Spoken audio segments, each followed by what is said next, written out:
The Mistakes People Make, episode 46. Coulda, woulda, shoulda. People often find the letter L a bit tricky in English. In lion, for example, we pronounce it loudly and proudly, whereas in walk, we never pronounce it at all. Or in calm, palm, or calf. Same thing with half, chalk, talk, and folk.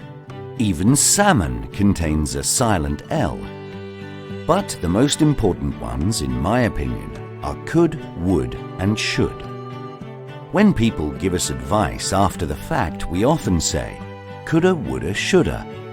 It's short for I could have, I would have, I should have done something else. Nigel should have thought twice before agreeing to appear in my videos. Coulda, woulda, shoulda, Nigel. Yes, and you. Inspiring learning.